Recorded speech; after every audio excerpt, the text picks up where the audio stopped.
Hi hello നമസ്കാരം. ഇപ്പം അദാനി ഹിൻഡൻബർഗിന്റെ പ്രശ്നം നടന്നുകൊണ്ടിരിക്കുകയാണല്ലോ. ഇപ്പം ഞാൻ വിചാരിച്ചു ജസ്റ്റ് അദാനിയുടെ ഒരു ചാർട്ട് ഒന്ന് നോക്കിയേക്കാന്ന് വിചാരിച്ചു. ജസ്റ്റ് ഒരു റെഫറൻസിന് വേണ്ടി മാത്രം എടുത്ത് നോക്കുന്നതാണ്, വേറെ കേസുകളൊന്നുമില്ല. നിങ്ങൾ കണ്ടാൽ മനസ്സിലാവും ഇത് അദാനി എന്റർപ്രൈസസിന്റെ മന്ത്ലി ചാർട്ടാണ്. അവരുടെ മന്ത്ലി ചാർട്ട് ഞാൻ ജസ്റ്റ് എടുത്തൊന്ന് ഇട്ടേക്കാണ്. 2020 മുതലുള്ള സമയങ്ങൾ, അതായത് കോവിഡിന് ശേഷമുള്ള ചാർട്ടുകൾ മാത്രമേ എടുത്തിട്ടുള്ളൂ.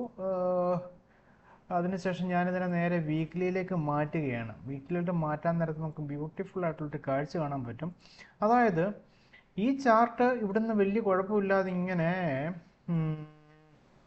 ഒരു അപ് ട്രെൻഡിൽ ഇങ്ങനെ ഇവിടുന്ന് ഒരു 2017 സമയം കഴിഞ്ഞപ്പോഴേക്കും നല്ലൊരു ഗ്രോത്തിലേക്ക് വന്നു. പിന്നെ ഒരു അപ് ട്രെൻഡിലേക്ക് ഇങ്ങനെ പൊക്കോണ്ടിരിക്കുകയാണ്. 2020 മുതൽ പൊക്കോണ്ടിരിക്കുകയാണ്. 20ന്റെ ആ സമയത്താണ് കോവിഡ് വരുന്നത്. സോ അത് നേരെ താഴേക്ക് വന്നു. അവിടെ ഒരു റെസിസ്റ്റൻസ് അല്ല, അവിടെ ചെറിയൊരു റേഞ്ച് ഉണ്ടാക്കി. അതായത് അപ്വേർഡ് തന്നെയാണെങ്കിൽ പോലും ചെറിയൊരു റേഞ്ച് ഉണ്ടാക്കി. അതിനുശേഷം നല്ല ഒരു ഗ്രോത്ത് വന്നു. നേരെ മുകളിൽ വന്ന് ട്രെൻഡ് ലൈനെ അവിടുന്ന് ബ്രേക്ക് ചെയ്ത് നേരെ തൊട്ട് മുകളിൽ പോയി അവിടെ ഒരു റെസിസ്റ്റൻസ് ഉണ്ടാക്കി. അതിനുശേഷം അപ്പോഴും ഗ്രോത്ത് മുകളിലേക്ക് ഗ്രോ ചെയ്യുന്നുണ്ട്. അതായത് പ്രൈസ് മുകളിലേക്ക് കയറി പോകുന്നുണ്ട്.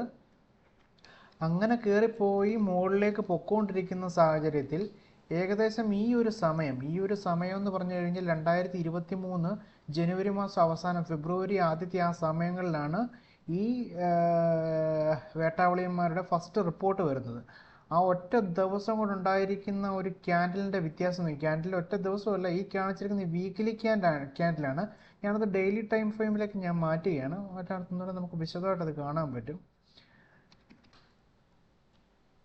ഡെയിലി ടൈം ഫ്രെയിമിലേക്ക് മാറ്റാൻ നേരത്ത് കണ്ടോ, ഈ വന്നിരിക്കുന്ന ക്യാൻഡലിന്റെ വ്യത്യാസം കണ്ടോ? 3 ദിവസം കൊണ്ടാണ് ഇത്രയും 3 ദിവസം കൊണ്ട് എത്ര പോയിന്റ് ആണ് വ്യത്യാസം വന്നത്? ഏകദേശം 2335 പോയിന്റിനടുത്ത വ്യത്യാസമാണ് ഒറ്റ ദിവസം കൊണ്ട് വന്നിരിക്കുന്നത്. ഏകദേശം ആ സമയത്തുണ്ടായിരുന്ന പ്രൈസ് നിങ്ങൾക്ക് ഇവിടെ നോക്കി കാണാം, 3340 ആയിരുന്നു. അതവിടെ നേരെ കുറഞ്ഞു വന്നിരിക്കുന്നത് 1100ലേക്കാണ് കൂപ്പ് കുത്തിയിരിക്കുന്നത്. 1, 2, 3, 4, 5 ദിവസം എടുത്തുള്ളൂ. കൃത്യം ഒരാഴ്ച കൊണ്ടാണ് ഈ 2335 പോയിന്റ് വ്യത്യാസം ഉണ്ടായിരിക്കുന്നത്. സോ ആ സമയത്ത് അല്പം നല്ല വിവാദങ്ങളും കാര്യങ്ങളൊക്കെ ആയിരുന്നു. അവര് ഷോർട്ട് സെല് ചെയ്യാനുള്ള കാര്യങ്ങളൊക്കെ തന്നെ ആയിരുന്നു എന്നുള്ളത് ഇപ്പൊ തന്നെ എല്ലാവർക്കും അറിയാം. പിന്നെ പ്രത്യേകിച്ച് ഈ പുതിയ വന്നിരിക്കുന്ന റിപ്പോർട്ട് ഏത് രീതിയിൽ ഇന്ത്യൻ മാർക്കറ്റിനെ ബാധിക്കുമെന്ന് അറിയില്ല. എങ്കിൽ പോലും നമ്മളൊന്ന് ജസ്റ്റ് കരുതിയിരിക്കുക. പിന്നെ എന്തെങ്കിലും തരത്തിൽ ഈ അദാനിയായിട്ടാണ് ഇപ്പോഴത്തെ പ്രശ്നം എന്ന് ഓൾറെഡി ഇപ്പം അവരുടെ ന്യൂസൊക്കെ വന്നു കഴിഞ്ഞു. അപ്പോൾ എന്താണെന്ന് പറഞ്ഞാലും ഇപ്പോഴത്തെ അവസ്ഥയിൽ ഈ ചാർട്ട് ഇതിന് ശേഷം വീണ്ടും മുകളിലേക്ക് പതുക്കെ കയറാൻ തുടങ്ങി. അതായത് ഏകദേശം 2 ആഴ്ച കൊണ്ട് തന്നെ അത് കയറാൻ തുടങ്ങി. 2 ആഴ്ച കൊണ്ട് കയറാൻ തുടങ്ങിയെങ്കിൽ പോലും ആദ്യം ഉണ്ടാക്കിയിരിക്കുന്ന ആ ഒരു ഹൈയെ, ഇവിടെയാണ് ആദ്യം ഉണ്ടായിരിക്കുന്ന ഹൈ, ആ ഹൈയെ ഇതുവരെ ബ്രേക്ക് ചെയ്യാൻ പറ്റിയില്ല. എങ്കിൽ പോലും ഇപ്പോഴും അപ് ട്രെൻഡിലേക്ക് നേരെ കയറിക്കൊണ്ടിരിക്കുകയാണ്. പക്ഷേ കഴിഞ്ഞ 2023 ഫെബ്രുവരിക്ക് ശേഷം അല്ലെങ്കിൽ ജനുവരി 2024 മുതൽ ഇത് ചെറിയൊരു റേഞ്ചിലേക്ക് കയറി അങ്ങ് വന്ന് കിടക്കുകയാണ്. ഈ റേഞ്ചിൽ നിന്ന് ബ്രേക്ക് ഔട്ട് ഇതുവരെ നിലവിൽ തന്നിട്ടില്ല. അപ്പം ഇത് ആ റേഞ്ചിൽ തന്നെ നിന്ന് കിടന്ന് കളിച്ചുകൊണ്ടിരിക്കുകയാണ്. നിങ്ങൾക്ക് ഇവിടെ തന്നെ നോക്കിയാൽ കൃത്യമായിട്ട് മനസ്സിലാകും അത്.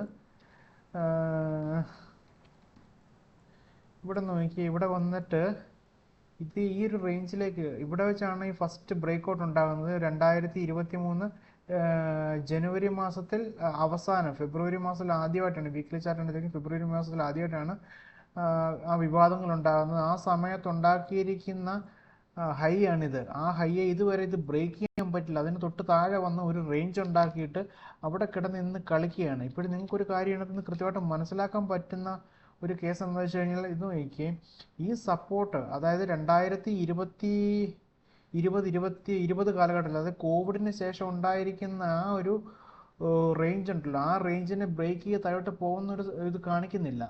പക്ഷേ ഇവിടെ വരുമ്പോൾ നിങ്ങൾക്ക് ഒരു കാര്യം പ്രത്യേകം ശ്രദ്ധിച്ചാൽ മനസ്സിലാവും. ഇവിടെ വന്നപ്പോഴത്തേക്കും ആ ഒരു റേഞ്ച് ഉണ്ടാക്കിയെങ്കിൽ പോലും അവിടെ അല്പം വോളിയം പിന്നെയും ഡ്രൈ ആയിക്കൊണ്ടിരിക്കുന്നു. ഒരു സെല്ലേഴ്സ് അവിടെ കയറി വന്നു, പക്ഷെ അതിനുശേഷം ഡ്രൈ ആയിക്കൊണ്ടിരിക്കുകയാണ്. പക്ഷെ കഴിഞ്ഞ ദിവസങ്ങളിലായിട്ട് ഇത് നോക്കി, ഇവിടെ വോളിയം വീണ്ടും ഗ്രീൻ ക്യാൻഡിൽ, ഇപ്പോൾ ഓൾറെഡി ഇവിടെ ഒരു നോട്ടിഫിക്കേഷൻ ഉള്ളതുകൊണ്ടാണ് കാണാത്തത്. വീണ്ടും വോളിയം ഒരു അല്പം വന്നു തുടങ്ങിയിട്ടുണ്ട്. സോ ഇവിടെ ഒരു ബൈയിങ് മൊമെൻറ്റം കാണിച്ചു തുടങ്ങിയിട്ടുണ്ട്. അതായത് ഈ ഒരു ട്രെൻഡ് ലൈൻ സപ്പോർട്ടിൽ നിന്നാണ് ബൈങ് മൊമെന്റ് ഇപ്പോൾ നിലവിൽ കാണിച്ചിരിക്കുന്നത്. സോ അതുകൊണ്ട് തന്നെ ഇത് കയറിപ്പോകാനാണ് കൂടുതൽ സാധ്യത. പിന്നെ ഈ പറയുന്ന റിപ്പോർട്ടുകളും പുതിയ റിപ്പോർട്ടുകൾ വന്നുകൊണ്ട് എങ്ങനെയാണ് അടുത്ത അവസ്ഥ എന്നറിയില്ല. എന്താണെങ്കിലും നമ്മൾ കരുതിയിരിക്കുക, കയ്യിൽ ഫണ്ട് ഉണ്ടെങ്കിൽ അല്പം കരുതി വെക്കുക. കഴിച്ച എന്തെങ്കിലും ഒരു സിറ്റുവേഷനിൽ താഴേക്ക് പോവുകയാണെങ്കിൽ നമുക്ക് എൻട്രി എടുക്കാൻ പറ്റുന്നൊരു സിറ്റുവേഷൻ നമുക്കുണ്ട് എങ്കിൽ എൻട്രി എടുക്കാവുന്നതാണ്, പരിഗണിക്കാവുന്നതാണ്. കാരണം എന്ന് വെച്ച് കഴിഞ്ഞാൽ ഇവിടുന്ന് ഈ ഒരു റേഞ്ചിലേക്കൊക്കെ, അതായത് ഈ ഒരു റേഞ്ചിലേക്ക് അത്യാവശ്യം ഇത് കണ്ട് ഇവിടെ തന്നെ നിങ്ങൾക്ക് കാണുമ്പോൾ മനസ്സിലാകും നല്ല അത്യാവശ്യം റിവേഴ്സൽ ഇവിടെ നടന്നിട്ടുണ്ട്. അതുകൂടാതെ ഇവിടെയും നല്ലൊരു റേഞ്ച് ഉണ്ടാക്കിയിട്ടുണ്ട്. സോ ഈ ഒരു റേഞ്ചിലേക്കൊക്കെ ഒരു സഡൻ ഫോൾ വല്ലതും വരികയാണ് എങ്കിൽ നമുക്ക് ഇവിടെ ഈസി ആയിട്ട് എൻട്രി എടുക്കാൻ പറ്റും ഈ ഒരു പരിസരത്ത് നിന്ന്. സോ ഇത് ഇവിടെ നോക്കി തന്നെ ഇവിടെ നല്ലൊരു റേഞ്ച് ആയതുകൊണ്ടാണ് ഞാൻ അങ്ങനെ പറയാൻ കാര്യം. ഏകദേശം